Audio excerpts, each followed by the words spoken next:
Welcome back to the only show on the entire internet that matters. Your favorite music and pop culture based YouTube television show. 3 dudes in a record store. I am your host, the Skip Bayless of music television, Greg Horn. Doing all the things that you can't see, but we couldn't do it without him, Jason the Metal Maniac. What up? And once again, the reason why we're all here, owner, operator, legend, the Emperor of Esoteric. What's up, B? It's a good Thursday. It is a good Thursday. We have a great topic, great list. Maybe the most exciting one yet. This might be my best list ever, but before we get started, I was looking at some of the videos yesterday, and the fact that we have 100 plus views on like 4 out of our 5 videos is heartwarming. We thank you. It doesn't matter if you watch it in 5-minute increments, or if you're watching it while you're on the toilet trying to get away from the kids, or however you're doing it. We love the fact that you are. We have a lot of fun hanging out and talking about this stuff, so we're just glad that you enjoy it. So wherever that like button is, hit that like button, subscribe to this channel, at me in the comments that I'm a dick, or you hate my list, or I thought you were gonna say don't at why is that fat dude next to B so awesome? Look at that fucking hair. I mean, all that stuff. Do all that stuff, please. We beg you. Right.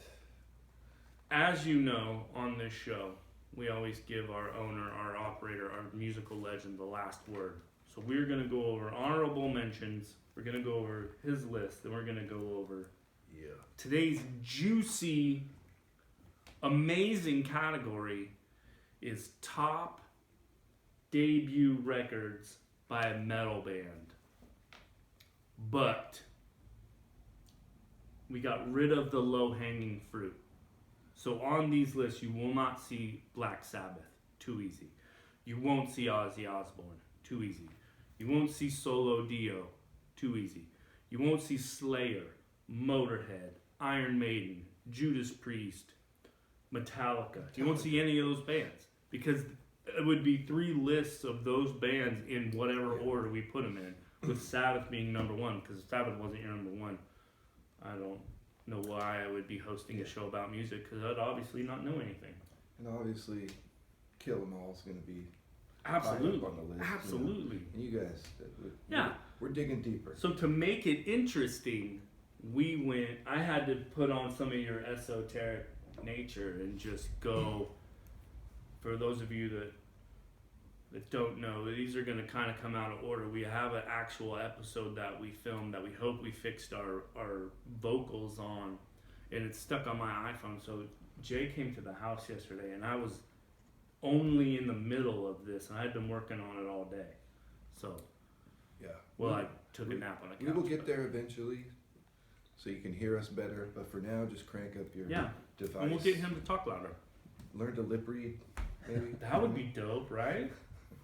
Because on my phone, if I hit our YouTube channel and I don't turn the volume on, it'll like. Oh yeah, all right. It has no idea what we're saying. Just do it that way if you have to. I'm just like, wow, did I say that? I don't think I said that.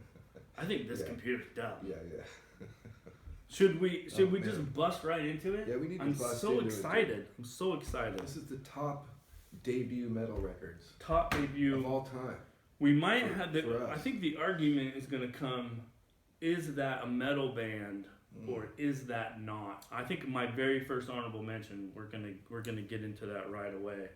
I got a couple outliers in there. Of which, of course, I put them in complete opposite order of the way that I need them. I got a couple that will puzzle a few people, but right, because did you go Van Halen again? No, they're not a metal band. No. 1989.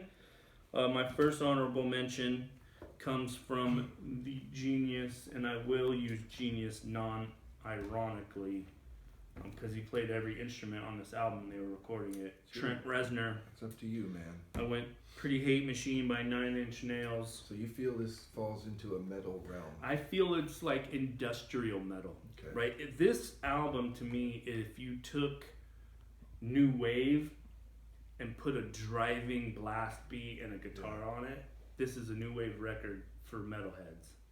All right. It's man. awesome. Talks about angst and betrayal and being lovelorn, and it kind of went industrial so hard that on subsequent albums I think they gained a lot of followers, but they lost some original.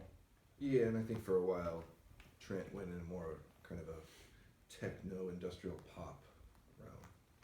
It's, you know, not mainstream pop, but you know. As a lyricist, I really love what he does too, and what he brings to the table. And this is just a great record. And when you think about a lot of these things, you got to kind of look at the year they came out and what was going on in the music world when they came out. Yeah. This is another one of those records where it was like there wasn't anything like this when this dropped. When Head Like a Hole hit Headbangers Ball. Yeah. I guess I have to say that song alone has a pretty metal feel to it. Right. I mean, I was listening to Skinny Puppy and Ministry when this came out, and then, well, okay, you know, this is kind of the next generation in a way. But yeah, that hits pretty metal right off the bat. All right. See? All right. You're going to see, even though I left Metallica off, obviously, you're going to see a few Bay Area legends make this list. The first one was the band Legacy, and then they changed their name to Testament. Nice. And put out an album called The Legacy. This album is amazing. Came out in '87. I think that some of these bands that we're going to talk about had their debuts a little late. If thrash really broke in '83, that, you know, 4 or 5 years that you waited to make that album really got you good at what you were doing. Man. They have a twin guitar attack that's really great. Chuck Billy was really awesome on this. The original singer in this band was Zetro, Steve Souza, who went on to sing for Exodus after the death of Paul Beloff. And this is just a great record. Great. This probably should have been on my list. I didn't put it on there, but one of the greatest metal records of all time. I love this record. It was very hard for them to try to attempt to make a record this good, and they did. Yeah. I think their fourth record, I can't recall the name of it. The follow-up to this is pretty good too, but this record just comes out the gate, just kicking your ass. Hard. In 1993, the world was changing. Hair metal was, even though I don't like that term because I feel it's disparaging, but the more glammy kind of metal was kind of waning. It had left. The grunge movement is kind of going on. And Judas Priest loses its lead singer. That man, Rob Halford, forms a band called Fight. Yeah. And if you take the aggression and the angst and the musicianship from Priest with Painkiller and amplified that to 10, you have this record. Yeah. Excellent choice. It is absolutely amazing. I knew I was going to get a reaction out of that guy because I know how much he loves this album. Well, if the Maniac signs off on it, we know it's. This is an amazing record. And they only put out 2 records. They were only together for maybe 3 years. And he did something a little bit more. Yeah. I never listened to 2, but it was more, not new wavy, but it was kind of softer edged, and then obviously got back in the Priest fold. But I would love to see if he is capable of playing for long stretches of time. I know on a vocalist it can be difficult, but man, if Priest and Fight could tour together, and he could double dip, maybe put a band in the middle so he could take a break. Man, that would be amazing. This is a great record. Really happened before. I don't think so. Ever. The closest one is Zakk Wylde when he was on Ozfest with Black Label Society, and then he would go play guitar but that's guitar. It's not No trying vocalist has to ever done that. not singing like this because Halford he is is also this unusual example of a vocalist who later, deep in his career, started cranking up the intensity and becoming more you don't extreme see that in his metal, man. and his shrieks aren't guttural screams. You can tell that there's inflection and he's an amazing vocalist. This is an amazing record. Go pick this up. Go see immediately. Judas Priest live while they're still doing it too. I am going to admit something in public that I rarely admit. In the early 80s, as the thrash metal scene was in its infancy, Slayer hadn't really broken yet. As we've talked about, 3 of us went to Catholic school. There was a band I was scared of. Mm-hmm. And that band is Venom. Oh man. This is before the internet. This is before you could Google something or you could catch something. This album, Welcome to Hell, came out in 1981. I thought these guys really worshiped the devil. They terrified me. Yeah. The production on this is low. I mean, this album was recorded in 3 days. It didn't take a whole lot of time to, hey, let's get this perfected and hit it on all cylinders. It's sloppy and unpolished. It's incredibly influential on thrash metal, on death metal, on black metal. Yeah. And they scared the hell out of me when I was growing up. If I was aware at that time, they would have scared me too. I didn't buy either one of their records until late in the 80s. Yeah. I mean, there wasn't a band before that wearing gauntlets of nails and having this kind of satanic imagery. No, I bought it lock, stock, and barrel. But I'm the same kid that kind of lost his way with Motley Crue for a while when Theater of Pain came out. Because I didn't understand it was an image. So you were selling the devil stuff, and I didn't get it. I thought it was like, oh yeah, Slayer worships the devil. I didn't know Tom Array is a Christian. It's just, so this scared me. I was like, these guys are real. They worship the devil. Yeah. Plus their influence is so huge. Yeah. I mean, we wouldn't be standing here talking about any of this. This is not as good of an album as some of the ones on my list, but influence alone, it makes it. In 88, we're beginning that apex of the glam metal, the sunset strip metal. Over in England, they decide, nah, we're not going to do that. Carcass puts out Reek of Putrefaction. Putrefaction, whatever that is. This is the re-release, so you can't see the real album cover. I bought this because it's got extra tracks on it, because I'm a sucker for extra tracks. The original album cover was autopsy photos. Yeah. This is looked at as the first gore grind album. Focuses on grotesque medical and pathological things in their lyrics. Very hard, very aggressive. Another band that they recorded this album in 4 days. Man, blows me away that this was done in 4 days. Carcass is actually an unreal metal band. The level of skill, the technicality. Sure, their subject matter is like some of the most They didn't get a lot of love till Heartbreak. gruesome stuff you could be talking about, but I love this band. You got death metal, but these guys are kind of in their own.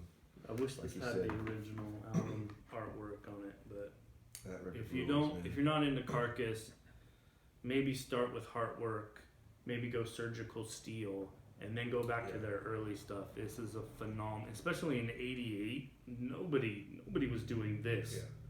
Yeah. 88, 89 was, I think the hardest thing you might have heard was that Injustice album, and this blew it away. That record rules. My very last, I hemmed and hawed, and then I woke up this morning and I was like, I can't believe I left this off. All right. This came out in '86. The Swedish doom metal legends, their only album with Johan Lundqvist. Sorry, I'm not Swedish. I apologize. Epicus, Doomicus, Yes. Metallicus. Man, It's like Latin for epic doom metal, and it is every bit. yeah. I like them with Messiah, Merkelin, or Mhm. I like him better as a vocalist, but this album is brutal.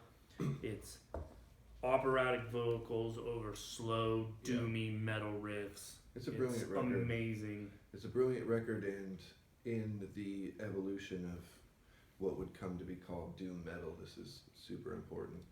It never gets old. You hear this album over and over and over again, and it is amazing. It continues to be amazing.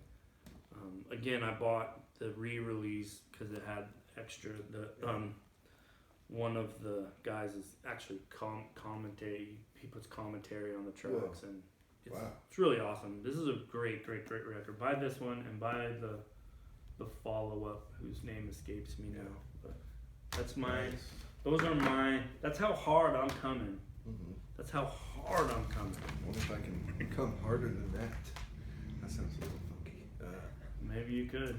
Maybe you could. Just don't do it on me. I'll try. All right. It's got kind of a little stack here. Some. Do it to me honorable one more mentions. time. We're not. As they used to say. Yeah. Once is never enough. The guy We like said you. we're not gonna. We said we're not gonna talk about low-hanging fruit. No Metallica talk. But if we were gonna talk about Metallica, we'd have to be talking about these guys. There's no discussion about Metallica without Diamond Head, but leaving Metallica out of the conversation, this is where the beginnings of thrash started. This is where Metallica sort of fused with Motorhead and Diamond Head and came up with their sort of thrash monster, Kill 'Em All. This is not the original cover art. This is a reissue of it, which is made Look to at the look back. as I if love their logo. it's made to look as if they signed the front of it. But anyway, Diamond Head unfortunately didn't go on to have a very successful career. They kind of lost their way really quickly. I think they didn't understand what they were starting, and so they tried to kind of monkey around. I think that they got lost behind the litany of bands that they influenced, and they couldn't keep up with the people that they were. But Metallica did. Garage Days, I Am Evil is on this record. Like, what an amazing track. Yeah. Helpless, it's electric. Yeah. Amazing. This is an amazing record. Yeah, when I was a kid looking at the liner notes of Metallica's first record in Garage Days, I'm seeing the name Harris and Tatler. I'm going, who's those Harris guys? and Tatler? A little while later, I figured out Diamond Head was the band, and not the greatest band in the world, but you should. It's listen to some popular Diamond Head. now to do a record of covers of your influences. I think Metallica should get more credit for kind of They killed it. They killed it steamrolling kinda. that effort. Even during the era of Metallica that I hate, they would redeem themselves occasionally with a killer cover tune. A great cover tune. All right, Yeah. you kind of went outside the box with Nine Inch Nails. This might seem a little outside the box because this group isn't strictly considered a metal band, but they wouldn't exist without metal, and really they are a form of metal. This is the debut called Oracle by Sun or Sun O. You will never get an argument out of I had this in my hand, Nice. and I didn't. Man, I love this band so much. I love pretty much everything. This they've is ever definitely done. a metal band. Yeah, 100%. I mean, they're just bringing you metal in a completely It's different way. droney, it's Yeah. doomy, You can it's call it drone heavy. metal. God, they're heavy. They're heavy as hell. You could call it drone metal, doom. They kind of fit into the doom realm, even though they're not exactly a doom band because they're not so much coming from that pot smoking kind of vibe. Yeah. They could. Have you smoke seen lots of weed, videos of them live? Have you ever seen them live? Just a little They play like snips. robes. They play with like Yeah, robes they look on. like How do you druids. play that with? Yeah. It's amazing. They're amazing. This is an amazing band. I love them so much. They've made so many great records. A lot of people might pick other records as their favorite. This happens to be their debut, but it is still my favorite record by them. It's just Get into this band. perfection. don't be swayed by their newest record. It's called Life Metal. Yeah. And it's a little bit easier to consume if you're not into extreme metal bands. A little bit. But get into these guys. They It are doesn't so deviate amazing. all that much from what they've been No, doing. they're all the time. awesome. I love them so much. Or I'm so stoked you put that on your list. All right, I'm just gonna breeze by this one real quick because maybe I should really try to fuck with. You just had to. You did it on purpose. The debut of Manowar is a brilliant metal record. I've been not wanting to say this because they get your goat so hard. They do. They're And just so I don't want so to. bad. I don't want to relinquish any of my feelings about this band, but they are obviously a tongue-in-cheek band. No, they're serious. They're serious. You don't do that for like 40 years and not be serious about. Ross the Boss came out of one of the greatest proto-punk bands, the Dictators, and he conceived this Viking metal band. And it is tongue-in-cheek, but it's serious at the same time. They make some of the greatest metal you could ever hear, man. You just have to Put a pin in into this. it. Luckily, we've got the Maniacs list, who put a band on his list that I'm glad he did because I kind of had to leave him off. It's a better version Yeah, of this band. I know what you're. Yeah, No. you know exactly where I'm going with it. I'm going to talk about it. And, So. no disrespect, but in my opinion, I'd rather listen to these guys. Oh my God! Can you deliver? Only one band can, and it's not that band. I'm a Manowar freak. Oh my God! You can't compare the Dude, two. This record rules. Okay, We're gonna fight. here's a band that is very important in the history of metal, especially post-Sabbath doom metal. Took them between 1971 and 1985 to release their first record, which doesn't sound like a great recommendation. Their lead singer, Bobby Liebling, is kind of a messed up dude. He's got some issues. This is a great band. This didn't come out till 85, and what I love about it is thrash metal was already off and running. We were deep into thrash metal by 85. This record doesn't sound like a 1985 record. It sounds like a 1975 record. Sign of the Wolf is on this album. It's such a great album. It's so dang good. If he could have gotten out of his own way and away from his drug abuse. Did you watch the documentary? Yeah. That documentary is so brilliant. There's a It was documentary about Bobby Liebling and this band, and Yeah. just I don't want to spoil any of the things, but they had Kiss at their house, Gene and Paul wanting to hear them, ready to Yeah. sign them, and they couldn't get out of their own way. Because the word was out on these guys. After Black Sabbath, Talk people about were an like, influential band that never. Yeah. There's 2 volumes of early recordings by Pentagram, which really tell more of the story of how they came along right after Black Sabbath doing this prototype of heavy metal. The word was out. Gene Simmons wanted to check it out because he's cool. Because he wanted to put That a was stamp back in on the day before he wanted was to put a really stamp on the just new kind of thing. like, let's make Yeah. Kiss toilet paper. But Bobby Liebling was just blowing the ride this- the whole time. Man. I can't say one bad thing about Yeah, this record is this called, band. Is really This awesome. record is called Relentless, and that's pretty much how it feels.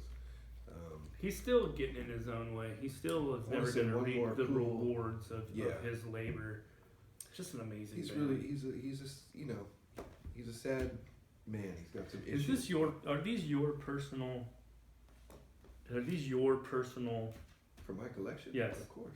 I love the fact that you can actually open this. It's like a gatefold, but you've I know. carefully and meticulously just so you can slip the records out. I have a weird thing about. I love that. Eventually, the shrink wrap will come off, and you really Just should put take a- the shrink wrap off Put a of path a on it. record. But I do this sometimes, and for years I won't have any idea what it looks like inside the gatefold. I'm not gonna try to.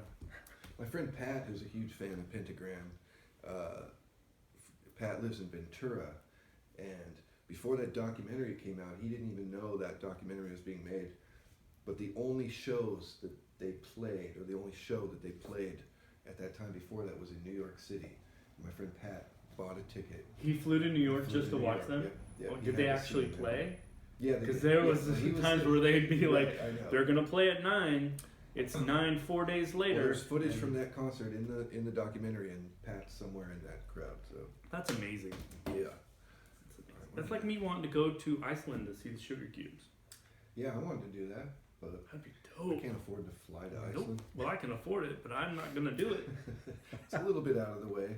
I can afford to go to Disneyland I too. didn't I'm want not to tell gonna my do that kids either. like I spent all this money, not about you at all. I had to go. Well, you don't. They're gonna accept what you tell them. They're Yeah, I children. Know your role, children. I'm excited to mention this band because I think people need to know this band. They're just not as prominent as some other bands, but they're important because they're one of the big German thrash metal bands, Destruction. If you don't know Destruction and you like extreme thrash metal, if you like Creator, if I you like love Sodom, oh, man, Creator and Sodom. Creator, I those love bands rule. Creator and Well, Sodom. Destruction is right there with those guys. I'm gonna be honest. I've never heard these guys. At least not where I knew it. That's the band that. Well, you'll check them out could've now been. and you'll love them. I'm going if you to. love Creator. I guarantee I'll love them more than Manowar.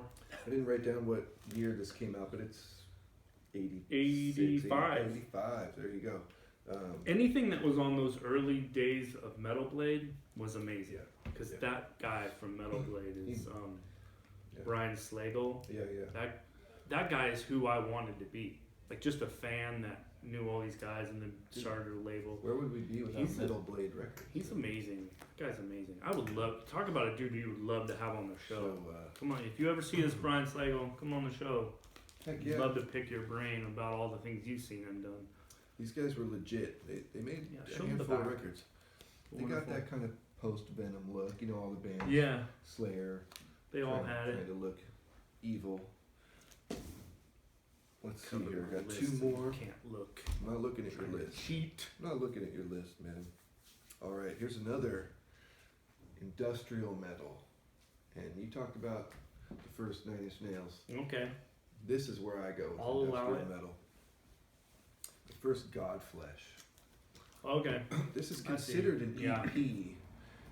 They don't consider it a full-length album, but it's close enough. It's not a short.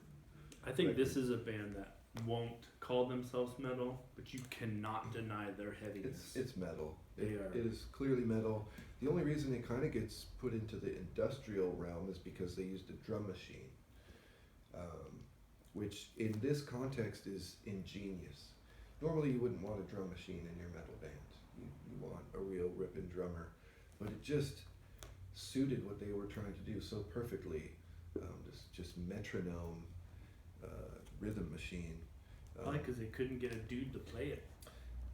Not like this. Possibly. The leader of this band, Justin Broderick, he's pretty darn important in terms of experimental noise. He's done ambient works. He was one of the early members of Napalm Death. His brother's Matthew Broderick, the actor. Yeah. It isn't, It's- but it would be cool. you It would wouldn't be think- funny if it was, right? You wouldn't think that those guys came from the same mom, but That's great. anyway, this is important in my opinion in the conversation about doom, even though really it would probably be more considered sludge, noise, but it's just slow, plodding, but it's bombastic. I wrote down some of their big influences. They cite Black Sabbath, but Yeah. then they were really influenced. Master Reality and Volume 4 set the tempo for a lot of Yeah. these kind of bands. I would say so, but they were very influenced by Killing Joke, which Love that. Could You almost know be how much I love that band. could almost be considered in this I list. had their but- record in my hand and Yeah. couldn't pull the trigger on and it. Killing Joke got a little more in the metal direction later in their career, but Another but- band that influenced Metallica. Yeah. Metallica did one of their tunes. The Weight. We keep mentioning Metallica. Dan. Well, they're I'm sorry. they're big. They're Yeah. gonna you can't not mention the They're Giants, right? We're walking in the shadows of giants, Yeah. but Those bands they were had to huge. get influenced by somebody. They were right? huge for a reason. All right, the last one for my honorable mentions. Another band that I just think is so important in a historical context in the evolution. And I'm going back to the evolution of Doom. You cannot leave this band out. Saint Vitus. Oh, I can't believe I didn't even think about these guys when I was Probably doing the it. reason Black Flag started growing their hair long. These guys were on SST Records. I didn't write it down. It took them 2 years to get this record out. They recorded it in '82, but it came out in '84. That's because Black Flag or Greg Ginn's SST Records had a lawsuit deal, so they were kind of frozen for putting out records. But anyway, there was a contemporary band from a completely different scene called Trouble. That you kind of put Trouble and Saint Vitus side by side because they were happening at the same time, and they were a huge component in the evolution of doom metal, stoner doom. Super important band. I think they got their name from a Sabbath song, didn't they? Saint Vitus's Dance. Probably. Great, how could great they not? record. They still make music today. I don't think any original members left. Possibly not, man. And They're amazing. I know their early lead singer left early on at some point. Yeah, Wino was in the band for a while. Wino came in like and maybe on their third or fourth record. Yeah. I don't know who the lead singer is The now. debut They're Saint amazing. Vitus record rules. They're amazing. That's just an amazing band Alright. all the way. Every incarnation of this band, much in the same way as Deep Purple, where they have different Yeah. lineups. Everyone is Always amazing. doing something different. Man, you came hard. Wait till my When you top texted five. me last night and I said I made the best list I ever made, I knew I was gonna shine. Yeah. And then you stole my thunder. He forgets what you he's up against. Stole my thunder. You are the emperor for a reason. Oh my god, I'm just gonna leave. No, you got some good shit in there, I'm sure. I got But some pretty my alright. Top five. I'm wondering Yeah. if we're gonna have any of the There's a same. cou- So there's a- far, we've been. There's a couple I'm pretty sure could both be in the top five. Let's talk about. Speaking of top fives, let's talk about the Maniacs. We gotta get the list from the real metal expert that's in the room here. At 5, he's coming so hard. With. I don't even know where to start with this band. I think this was the band that Yngwie was in after he left Steeler.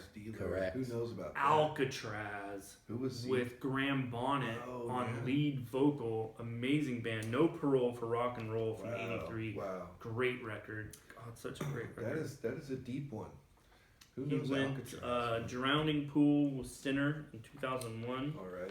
I'm gonna give him a pass on that. I don't like those That guys. had bodies on the floor. Let the bodies hit the floor. Bodies, Yeah. a great song. Yeah. The lead singer passed away, Passed, yeah. so he That's was right. Dave Williams. He was amazing. And that's kind of when they went. Yep, Now they're just a shell. they would have been amazing. Yeah, they would have been. He had a gift. He did. He went in a place I knew he was gonna go, so I left it off mine. Some new I went wave of harder. British heavy metal. I know how big of a fan he is. On Through the Night, Yeah. like Def Leppard, great record. I'm gonna flip his list just because I want to talk about them last. At number 1, he has I'm not even gonna try to pronounce it. It's the first Rammstein, Herzeleid. Yep, that guy. How But do you his say number. the name again. Rammstein, Herzeleid. I should know. I'm German, and I don't even. Me too. Herzeleid. Yeah, don't even. I remember when it came out. It's incredible. His number 2, which should have replaced this epic trash you call Manowar, March of the Saint by Armored Saint. I'm gonna tell you the Jason. I actually thought you were Story. maybe talking about Saxon. No, because Saxon didn't really. If you look at the early Armored Saint, they were dressed like that before they Yeah. were like, nah, let's. I got nothing against Armored Saint. Armored But Saint is Manowar amazing. rules. I'm gonna tell you when I get deep into my list, I'll tell you the Jason, Alright. the Metal Maniac, Armored Saint story. But that's an amazing list. Rammstein at number 1, but Armored Saint. My heart lies with the Saint. So some of those eclipsed all kinds of other debut metal records for you. It was tough. It was tough. but they all meant something to me. Yeah, So yeah. And you're looking at a broader scope of Yep. metal through the ages. I have to admit, in my top 5, I think 4 out of those 5 all hover around the same year or two.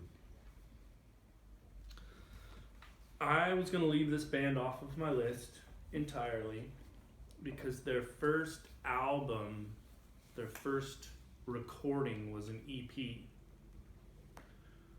So I did a little dance on Wikipedia to learn a thing or two, and I learned that that EP was not widely released. Uh-huh. So technically speaking, their very first outing, their output, was The Warning. Oh yeah. Queensryche, 1984. great year. They had a 4-song EP, but it didn't. Yeah, what was that one called? I think it was just eponymous. Oh, okay. And I think it's fair to call that the debut. so we're going with this being their That's debut. close enough. They wrote this while they were touring that 4-song EP. Yeah. They're metal. They're putting in a little bit of prog. You see the foundation of everything they built on this record. Then you get the Rage for Order. You get the Operation Mindcrime. You get Yeah. great record from a unsung. I don't think they get the credit they deserve. I think they're really they're one of the amazing. most, even though they kind of lost me after a while, I think they're one of the most unique metal bands that's been. You can't pin them down. You got a little power metal, a little epic metal, a little prog metal, a little glam, some thrash. And this is them. Those first 4 records. I'll leave Empire out of the mix. I think they homogenized their sound a touch for that record, but with these guys, Scott Rockenfield on drums and Chris DeGarmo on guitar writing, Michael Wilton, they were just, it's like the Fleetwood Mac. When that Magic 5 gets together in a room and does something, it's gonna be amazing. And this is an amazing record. And The Warning, Nice. Queensryche, number Nice. 5. Go pick this up. All right, I gotta flip my notes here and get prepared. All right. I know you love this. These guys were big, but they didn't make it into the big 4, even though some people might feel like they should have. This is an important thrash record. Exodus. Bonded by Blood. Love it. They came from the Bay Area, Richmond. They were the Bay Area. They were the Bay I Area. mean, Metallica moved to the Bay Area. Metallica from was Los only, Angeles. you won't hear this, but if you're a metal purist, Metallica is an LA band. They were in the Bay for 3 months, left to New York to record their album, then went to Europe to tour. Yeah. This band was the Bay Area. So that's where thrash started. These guys started in 1980. If Metallica had died in a plane crash and Megadeth never happened, this would have been the beginning of thrash metal right here. Yeah, this is an amazing record. I don't want to talk about it too much. You might see it on my list. Cool. Yeah, this record. But It's can we talk about the most metal human being on the face of the planet? yeah. If you can't, people are gonna say Lemmy. No, you'd be wrong. You're wrong. He was amazing. God rest his soul. If there's a God, whatever God you choose. The most metal human being on the planet is Gary Holt. He played guitar in Exodus, plays guitar in Exodus, and played guitar for Slayer, both bands. Yeah. At times simultaneously. That man is heavy metal. This record is just perfect, pure metal. It's amazing. And Paul Bailoff, the original singer, unfortunately, I think they might have been bigger if he would have not passed. They had some great records after that. They had Fabulous Disaster, which was amazing. They had a few even after that yeah, were I can't really remember good. the follow-up to that. But another thing about this that just makes it so killer for me is it has this extra level of street grime and being kind of unhinged. It's dirty. It's a dirty record. Yeah, just it has a more psycho feel than something like Kill 'Em All. It's not overproduced. You could not go to an Exodus show when Ruthie's was up and running in the Bay. You could not go to an Exodus show where you didn't think about where you were going to position yourself to not get hurt. Yeah. They had a propensity, their shows had a propensity for violence. They were real, they were raw, they were dirty. Yeah. They would melt your face off. They were the real deal, man. And this is, I think they recorded this after Kurt left from Yes. Metallica. Great record. Kirk Hammett, With the original, we didn't mention that Kirk with the Hammett original, was the original guitar player, but he's not with them at this point because he's obviously with Metallica. he actually took one of the song that was going to be on this record. He took with him, and it ended up being a Metallica song. So they had, I don't remember which one it is, but Look at that cover art, man. It's amazing ridiculous. cover. I'm gonna say a band, and then the Maniac's gonna react because he's gonna be like, "How did I leave this band? How did I put Rammstein on my list and leave this band off?" Because I know for a fact Power he's of German, man. amazing. That is He is so- big. Okay, I just He's a took big, I right? took a He's a peek. huge fan I of this took a band. peek, and before we started filming, I said to you, I just remembered a record that I should have put in my list. I got you, homie. Man, good job. Good job. 1988. Man, Produced by Rick Rubin, the first release on Deaf American it's a Records. monster. The very, see, I told you, the very first Danzig record. Yeah. This album is raw. I knew you had It's- my back, dude. That's It's, I see, I got, always got your back. You covered Always all got of your us. back. Not a bad song. I know Mother gets all the press, it gets all the love, but Twisted Cane, Not of This World, She Rides. This album is raw, it's aggressive, it sits in that groove of bluesy metal. Oh, man. It is Amazing. just non-stop amazing. Soul on Fire, dude. Oof. It is It's Am I just- Demon, It's The Hunter. There's not one bad note on this entire record. It really benefits from the Rick Rubin production. He managed to capture, I think, exactly what they needed for this record. But without that, it's from the mind of Glenn Danzig, and so it's going to be otherworldly. Some of these songs were written for Samhain, Yeah. and when that band dissolved, I don't know how that would have sounded with them, but when that band dissolved, he gets Chuck Yeah. Biscuits on drums. He gets a massive guitar player, and they kept with Eerie Vaughan, who who came out of Samhain and was also the person responsible for photographing the majority of early Misfits imagery. This is just a great. I'm gonna admit that Mother gets overplayed. I'm kind of tired of it. If I only listen to it once a year, it's fine. But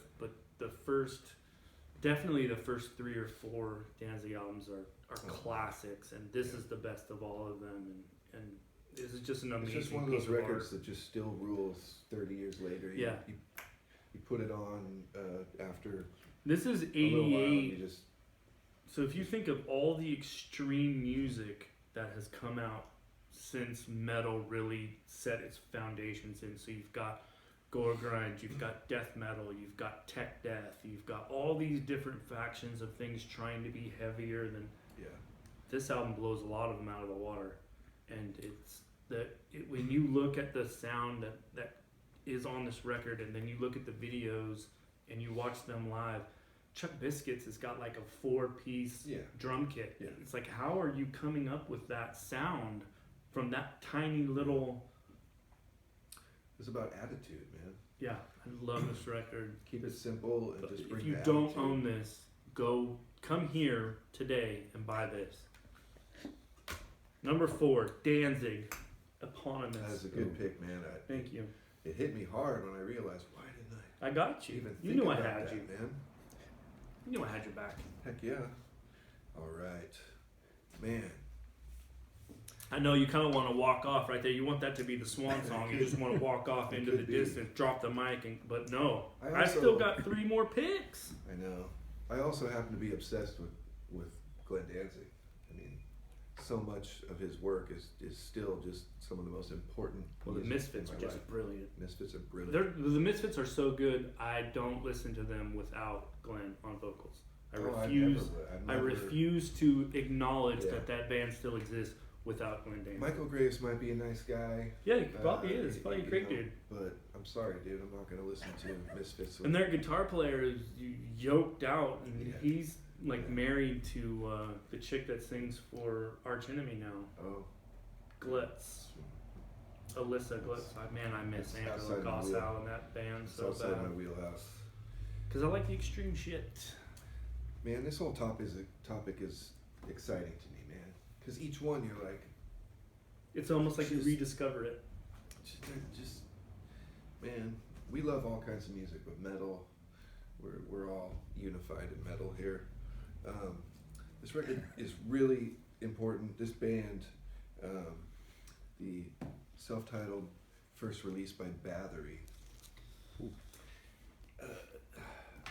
came out in 1984, and it's hard to believe that this artist, which is really one individual who goes by the name Corthon, who unfortunately passed away in 2004. He always had people working with him on his records, but he also was capable of playing everything. And so I think some of the material, sometimes he might have recorded himself or maybe did demo treatments. So he's kind of a self-contained artist. He knew exactly what he wanted to be doing. So the significance of Bathory is coming from the influence of Venom and thrash music,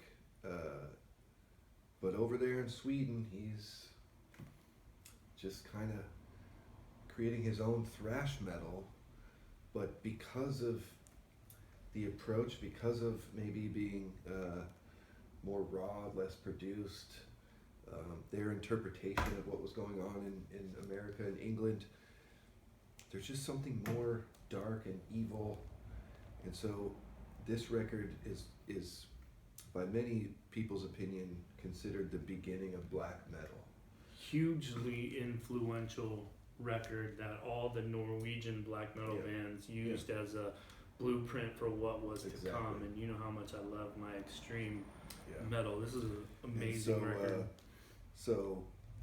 This came out in 84, but he was recording it in 83. Another band that, that's right, I brought a couple other things to pair with this, just to show the connection here. The debut of Celtic Frost was happening at the exact same time. So, I think of Bathory, actually, let me say, I think of black metal is coming from Venom and Celtic Frost, kind of combined to this, influencing the whole Norwegian scene, and that's how you get black metal. So this came out at the same time, and then you already talked about these guys, but Venom.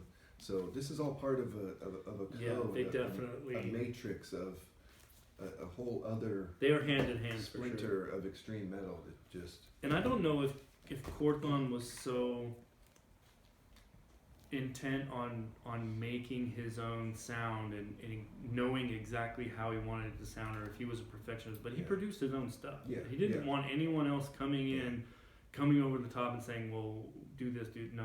I know exactly how I want it to sound. And that's what right. Dark Throne ended up trying to do, and bands I love Dark Throne. Just one last thing, the second and third records by Bathory, you really get the black metal.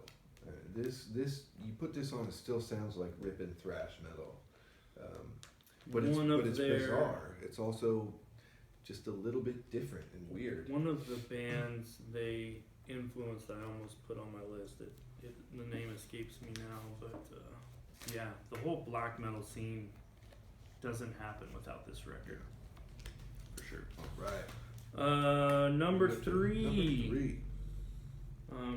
I have the not awesome album art because it's hard to find now. So let's look at your version. Where's your version? There we go. Let's look at the good album art. This is Bay Area thrash metal. This is Bay Area thrash. This influenced Testament. It influenced Death Angel.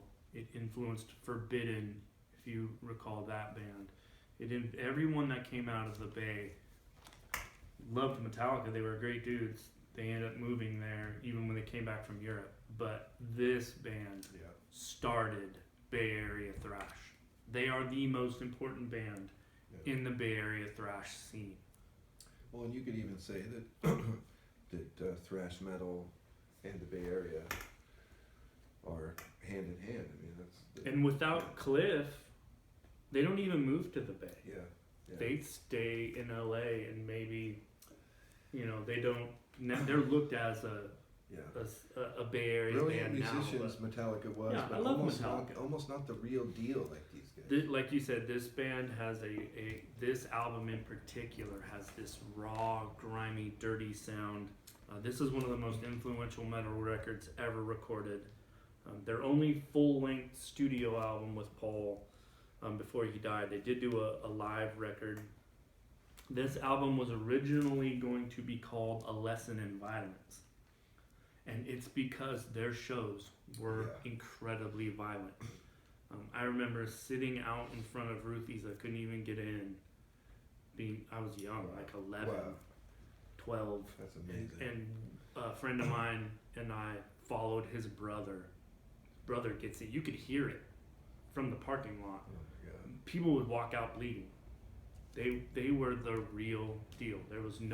They did not put on airs for anyone. Yeah. They weren't getting dressed up. This isn't early Slayer where they were trying to do a little bit of the corpse paint. There was nothing fake about this band. Yeah. They were the real deal, Just and they're brutal, amazing. Just brutal, smashing your face metal. They recorded this album in '84, had label issues, couldn't put it out till '85. But like you said, they were laying down the groundwork for everything that was in the Bay. And if you're into thrash and you haven't listened to this, don't be put off by the later thrash records that are still great, but the production is a little clean. You're not getting that on this record. This is almost like a lo-fi. Sometimes you want super great production. Other times you just want it to be just raw. And grimy. I agree. It's amazing. It's an amazing record, and I love it. All right. To death. I know you're Number gonna like 3. this one too, dude. You're gonna like this one. Another 1984. I didn't mean to plan. All right, somebody's going wild out there. Wasn't trying to hover around 84, 85, but It's hard my not to, favorite right? stuff is kind of from that initial period. I'm just gonna show it. Voivod, War and Pain. One of Okay. the most interesting, cool. France's own. Aren't they from France? They're French Canadian. Oh, okay. Even better. Another one from our lovely neighbors to the Canadians, north. indeed. We love Canada. Canada doesn't get enough credit for their impact on metal. They had a stake in metal. I think that Rush has something to do with that. When you're so eponymous with the country, the way that Rush is, sometimes you get overlooked. Even Triumph gets overlooked. Yeah. Because they're like, oh, you're from Canada? Oh, do you know Rush? Man, so the first thing I want to mention about how cool Voivod is these guys gave themselves the coolest nicknames. They named themselves Away, Piggy, Blackie, and Snake. And Away is their drummer, and he does all the artwork, which is this kind of cryptic Macintosh computer Futuristic. digital graphic illustration he was doing, and it really lent to what their sound was all about. You get this kind of dystopian future, and a lot of their lyrics are about political stuff, sci-fi stuff, dystopian fantasy kind of stuff.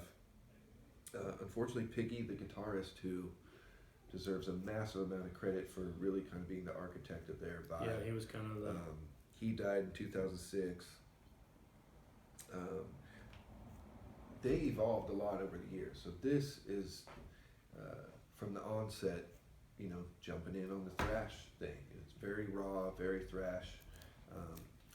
A few albums later, you get to Nothing Face, which is a standalone metal record in terms of being. I think that's something. when I first heard them. 'Cause Yeah, they had that cover. That's of, where I first heard them too. Astronomy, yeah, Harmony by Pink Floyd. Yeah. Amazing cover. Yeah. Another unique thing about Voivod is that it's pretty obvious that they were influenced by other outside stuff. They loved underground punk. You know, the crossover was starting, hardcore meets metal, and these guys showed that in their sound. I just can't say enough about Voivod, dude. I mean, maybe eventually their charm faded off for me a little bit into the late 90s, but just a... I think that you're right. They're seriously slept on. They're seriously underrated. I think, if I'm remembering correctly, I think even Jason Newsted went and played with them for a little bit to try to get them back into the... That was pretty late in the game, mid 2000s. Just great band. Their guitar sound is completely unique to them, and I can't dig into help the Voivod. but notice Yeah. the record you have sitting there at number 2, and I don't think that you can help but notice the record I have sitting here at number 2, and they're the same record. We could So why don't we just you know, this... why don't we just double team it and talk about I'm it going to admit together? something, though.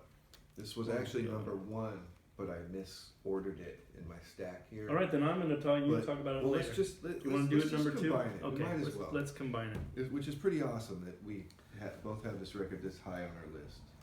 When you talk about influential bands in the history of metal, there is no debate that Sabbath is number 1. I think where the debate comes is who is number 2. And a lot of people are going to say Priest, a lot of people are going to say Maiden, and I'm going to disagree with all of them. This is the second most influential metal band to ever be created. From the mind of Chuck, and we'll hold yours up, it's probably bigger, they can see it easier. From the mind of this man came death metal, came technical death metal. Every extreme metal musician who plays in 2020 or after 1990 owes Chuck an incredible amount of gratitude, because without him and the blueprint he laid down for this record, this is the second most important metal record after the first Black Sabbath record. Yeah, that's a big, bold statement. You're going to get arguments about who came first. Was it Possessed or was it Death? That is an unimportant, unnecessary argument, because let me end it right here and right now. What did Possessed do after 7 churches? Nothing. I've got 7 amazing, and every single album you could hear the maturity in the playing, the maturity in the lyrics, even with the revolving door of band members he got better and better and better. Yeah, it's just That's an true. amazing. Really amazing did get record. better and better. As important as this record is, it's hugely important. The follow-up to this, and the record after that, he's perfecting Leprosy. Oh man, It's in my truck right now. Human, Leprosy, Individual thought patterns. Oh my God! By the time he gets spiritual to that one, healing. yeah, all of those, man. Yeah. So this is the most raw, most still kind of attached to the thrash roots. This came out in '87. The fact that somebody thought about putting this record out in '87 boggles my mind. So let me go back. We were talking before the show. The Metal Maniac and I do not compete. We are not competitive friends. We've never been like that. Each of us knows our lane, and when it's someone's time to shine, the other one's riding shotgun. It's the way it's always been since the day we met each other. But we constantly try, hey, have you heard this band? Hey, have you heard this band? Yeah. He turned me on to Saxon. I got him into Armored Saint. He got me into all this other stuff. And one of them big, huge bands, I kept trying to be like, hey man, hey, let's play some death. Hey, no, it didn't stick. Huh. But he's not a huge. I'm not a big death metal He's guy. not a huge extreme metal That's fan. all right. Like, I'm not. like, Yeah. he's got his lane and he loves it. And but I keep trying. I grew into it over many years. You know, as much as I liked elements that I heard, say back in the early '90s, I still had to grow with it because I was still attached to my '80s metal. You know. Remember the argument I had with Kirk Hammett not having the balls to leave and do his own thing? I think Chuck could have been an incredible lead guitar player for an extreme thrash band. Yeah. And would have been amazing. But he has that mindset where I have to do my own Yeah. thing. It has to be this way, and that's the way it's going to be. Yeah. And if you put that mind into Kirk Hammett, maybe we'd have Kirk Hammett solo records. That would be amazing. But we don't, Yeah. because Yeah. he isn't. But this guy has a bunch of records to his credit that are amazing. And it's only number 2. All of the how much I've lauded this record, and it's only my number 2 pick. This was honestly going to be my number 1 pick. I shifted the order. That's okay. I'm glad that you That's did, okay, because then we got to. Because my next one, even though my next one was number 2, I extremely love that record. So anyway, this band will It's come up. fun to double Yeah. team. This band's going to come It's up fun to double again team in other things. metal Whatever. in other metal episodes. This band will come up Oh again. my god, it will. Well, let me get right to it then. Yep. As great as this band is, as amazing as this band is, as influential as this band is, number 1 is also hugely influential. I don't consider it as important in. I believe that Chuck and Chuck's playing and this record started a musical evolution that became technical death metal. Yeah. Maybe this next guy didn't have the same level. I don't think he started an entire genre of music, but you can't escape the importance. He's a one-man juggernaut. He is a one-man juggernaut. Let me open this and just put this on. I have to hold it. You can't see it probably very well. The one and only King Diamond, playing with his very first band, Mercyful Fate, 1983, the album Melissa, Man. a Danish death metal legend. He is amazing. I think a lot of people get turned off by the falsetto vocals and just clean your ears. Just turn all the lights off. Don't do anything else. Put the headphones on and let this album take you somewhere. You want to talk about influence? This influenced Metallica. It influenced Slayer. It influenced everyone. It's just an amazing, amazing record. It even has some proggy moments and some hard rock moments, but let's talk about the Evil, Curse of the Pharaohs, Into the Coven, Black Funeral, Satan's Fall. He ends it with Melissa, starting to show you the little bits of concept records he would do later on in his King Diamond I days. think that King Diamond was always conceptual in his view of how his album was going to feel as a whole. Maybe not what you'd call a concept album all the time, although he definitely did some. what's the I can't think of the title of that King Diamond. Abigail? Yeah, Abigail. That's considered kind of a concept. It's a storyline that goes through the whole record. But yeah, man, 83. Just a singularly. He's super one of the most influential one of the metal most god. unique He's considered a metal god, visionaries in metal. and he's handpicking the people that are going to play in his band, play on his records. And this was Hank Shermer and I forget the other gentleman's name, but that twin guitar attack in '83 was nobody. I mean, you had the very early beginnings of Maiden, and you had Priest, but they were taking definitely what Priest was doing, and they amplified it to 10 and put out this amazing record. Yeah, and then it's kind of black metal with the corpse paint comes from this, which is probably derived from Alice Cooper. They probably definitely took some of that. I just love this kind of stuff because I feel like the best music, the most exciting music, is always something that kind of changes the DNA of what's going on around it, and you think we wouldn't be here without King Diamond. We would not be talking about this stuff. Shout out to Alice Cooper for being an early influencer on all things. So I was going to end on death. I feel like maybe I'm cursed to always be kind of the anticlimax of the episode, but we talked about, you already mentioned this, Seven Churches. Now, unlike Death, who went on to make 7, 8 amazing records, these guys made one amazing record, but it is a hell of a record. I'm not going to downplay they're how still great around. this record They is. still play. They actually I think this Mr. Bungle show just happened last night. They had Possessed on the bill. One of their Bay Area shows had Possessed.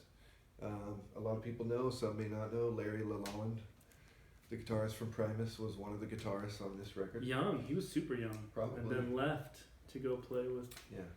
He got a better gig, a better paying gig. Which is an odd thing to think you're gonna play on arguably one of the very first death metal records, and then you're gonna transition into what is Primus. See, these guys were more ultimately influential for the long haul. Many bands owe to these guys. But their first demo was called death metal, I believe. I think they coined the term. And this is what is different here is this is technical. This is kind of on a deeper thought process level, whereas this is just unhinged, just kind of extreme thrash. I don't think they knew what they were doing. Probably not. And I think Chuck always had the vision of the bigger picture. Yeah.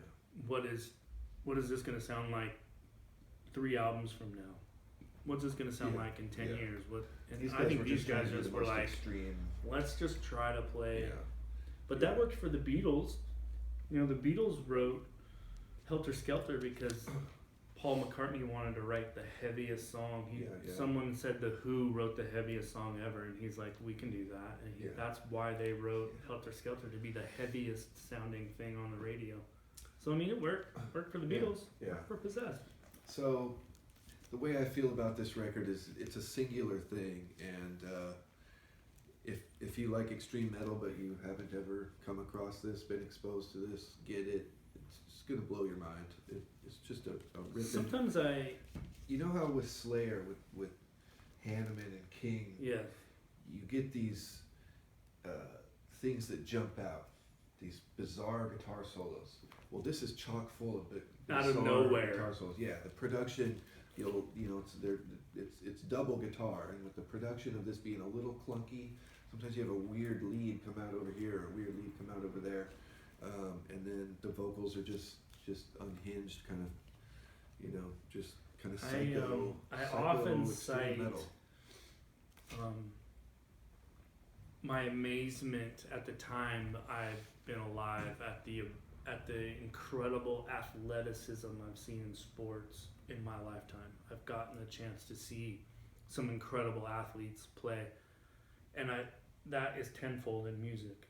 Yeah. To where kids, it's easier to discover things now than it was then, but we came along in the roots of everything that is today. Yeah. Like a lot of the bands that people love today aren't bands without the stuff that we've. Yeah. That's why we deep dive into the past. That's why. Don't go on YouTube. to find out what you're doing, come to a record store and spend hours flipping through vinyl, looking for the craziest album covers you can find, and be like, that's got to be good. I'm going to go buy that. And while you're here, Apostrophe, one of the best Frank Zappa records, and you know how much I love Frank Zappa records. One of the best records ever made. George Lottritz, wherever you are, I love you. You tried to do so much in my musical maturity. This is for you. Oh, nice. I can't stand them, but come and buy it anyway. And when you turn it on, think of my friend George. He's amazing. Fire hose, raging full on. One of our lovely viewers got in our comments, and in the 80s music, the pop mainstream brought up this album. Nice. I don't necessarily wouldn't put it in my all-time 80s. I don't think he did much else, but there's no denying that this is a brilliant record. Just for You Can Call Me Out, and that bass solo in that record. This is a great special about that record. Come and buy this, especially if you're the person that was in the. You probably already own it. Get yourself another copy. And thanks for being in our comments. We love it. Thank you very much. Man. One of the most pure, most brilliant musicians to ever pick up an instrument. His son plays and is amazing. If you haven't seen the Jacko documentary, go do yourself a favor and watch it. It was lovingly created and paid for completely by Robert Trujillo, who plays with Metallica, this was a huge influence on him. This guy played with Weather Report, he played with Joni Mitchell. Amazing in Weather Report. Yeah. This is not a metal, this is the most metal, non-metal musician you've ever going to hear. The things he can do on a bass, he's one of the most gifted musicians, and unfortunately he lost his life to addiction. I follow his son on social media. His son is amazing as well. Come and get this before I steal it and take it home with me. This is a great, great, great record. Do yourself a favor and pick this up. Last but not least on I love this woman. I love her voice. Tori Amos is amazing. So if I could have melded these two into a thing somehow, oh my God, it would have been. We just got a bunch of Tori Amos on CD. I love Tori Amos. Yeah. I think she's super gifted She's as good. a vocalist. Wasn't quite my thing. I love Kate Bush. Kind of can't have Tori without Kate Bush, but Tori was. That's definitely you can see the. Yeah, very talented.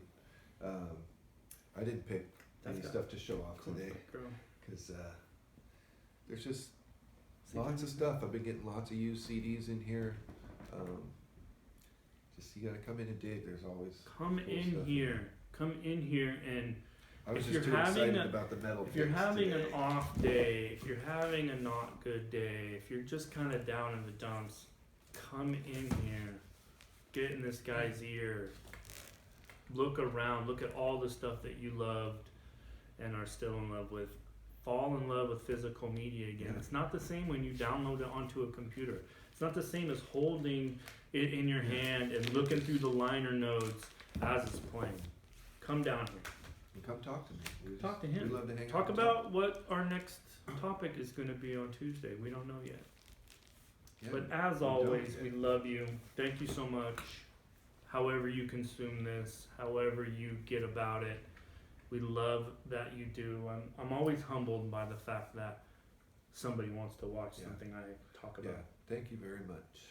As always, from me, from the Maniac, from the Emperor, we love you. Long live physical media.